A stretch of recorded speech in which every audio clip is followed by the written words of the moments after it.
কোন মানুষ কাচের গ্লাসের ভিতরেও যদি প্রবেশ করে তাহলে ওই বান্দাটাকে আল্লাহর বানানো আজরাইল তার জানটা কবজ করতে পারবে কিনা বলেন? কবজ করতে পারে।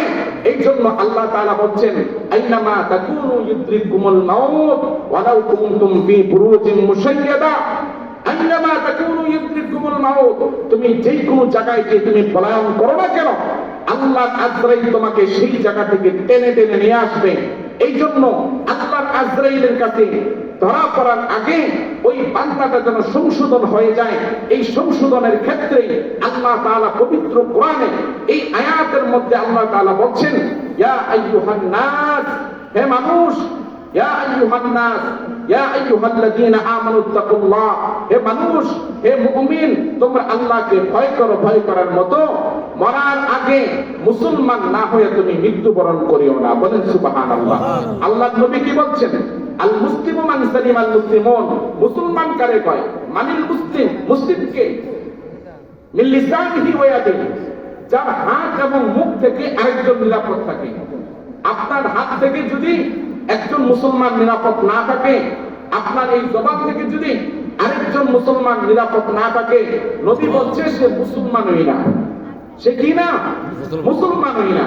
এই মুসলমান হওয়ার ফ্যাক্টরি হচ্ছে মাদ্রাসা। মুসলমান হওয়ার ফ্যাক্টরি কি বলেন? এই মাদ্রাসা। এই মাদ্রাসা থেকেই আপনি শিক্ষা হবেন যে কিভাবে আল্লাহর কোরআন পড়তে হয়।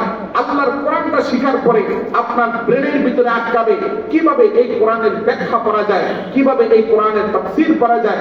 এই কোরআনের ব্যাখ্যাগুলো যখন আপনি পড়বেন, এই কোরআনের ব্যাখ্যাগুলো পড়ে যখন আপনি আল্লাহর কবরের মধ্যে যাবেন, আমল করে যখন আপনি কবরের মধ্যে যাবেন, আল্লাহ নবী হাদিসের মধ্যে বলছেন ওই সময় আল্লাহ তাআলা ওই বান্দাকে ডাক দিয়ে বলবেন, যখন জান্নাতে যাওয়ার জন্য সে প্রস্তুতি গ্রহণ করবে, আল্লাহ বলবেন ইকরা ওয়াত্তাকি ওয়ারাত্তিল কামা কুনতা তুরাত্তিলু ফিদ দুনিয়া ফা ইন্না মানজিলাকা ইনদা আখিরি আয়াতিন তাকরাউহা।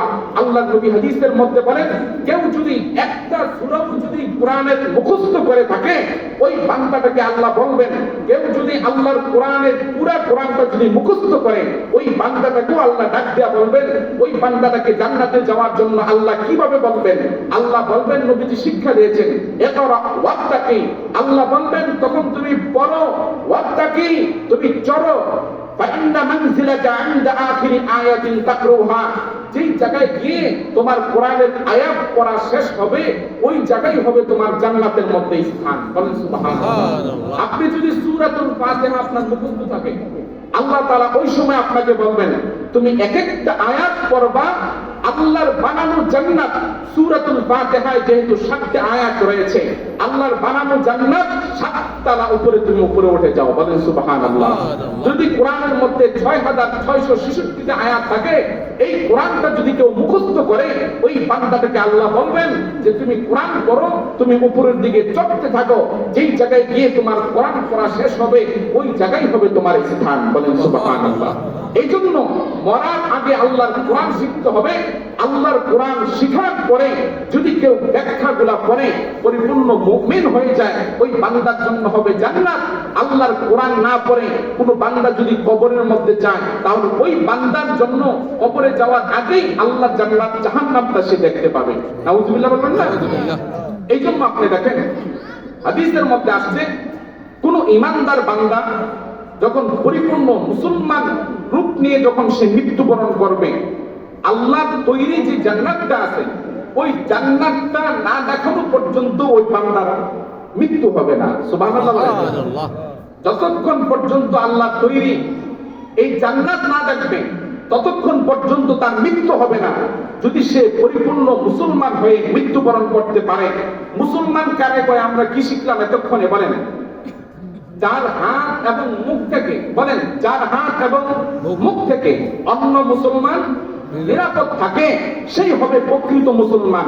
এই হাদিসটা আমি কেন বললাম? কারণ বর্তমান প্রেক্ষাপট এমন একটা সময় আমরা উপনীত হয়েছি, যে সময়ে একদল ক্ষমতায় ছিল, আরেক দল ক্ষমতায় নেই। এখন তাকে দুর্বল পেয়ে আপনি তার উপর যদি আঘাত করেন, সেই দলটা আবার ক্ষমতায় এসে আপনাকে আঘাত করবে। এই আঘাতে আঘাতে প্রতিহিংসা তৈরি হবে, সমাজের মধ্যে ফিতনা তৈরি হবে। এই ফিতনা নিয়ে যদি আপনি কবরে যান, তাহলে আপনার মৃত্যুটা মুসলমানিত্বের উপরে নাই। আপনার মৃত্যুটা যদি মুসলমানিত্বের উপরে রেখে আপনি যদি মৃত্যুবরণ করতে যান, তাহলে আপনার সর্বপ্রথম কাজ হচ্ছে আপনার এই হাত দ্বারা যেন অন্য কোনো মুমিন বান্দা কষ্ট না পায়, আপনার এই জবান দ্বারা যেন অন্য কোনো মুমিন বান্দা কষ্ট না পায়। যদি কষ্ট পায় তাহলে সে আপনি নবীর ভাষা আপনি মুসলমান না। আর আপনি যদি মুসলমান না হয়ে কবরে যান, এই কবরটাই হবে আপনার জন্য জাহান্নামের টুকরা। নাউজুবিল্লাহ বলবেন না? এই জন্য এই কথাগুলো শিখবেন কই থেকে? মাদ্রাসাগুলা থেকে। এই মাদ্রাসাগুলা জামিয়া মাদ্রাসা, হাফিজিয়া মাদ্রাসা, নূরিয়া মাদ্রাসা, এই মাদ্রাসাগুলাতে যাইবেন, আলেমদের সাথে সম্পর্ক রাখবেন, ছাত্রদের সাথে মহব্বত রাখবেন। অনেকে মাদ্রাসার ছাত্র দেখলে টিটকারি দেয়, হুজুর মানুষের লোক খায়, পেট পাওয়া খালি আটে, ঠিক না? এগুলো করবেন না কখনো।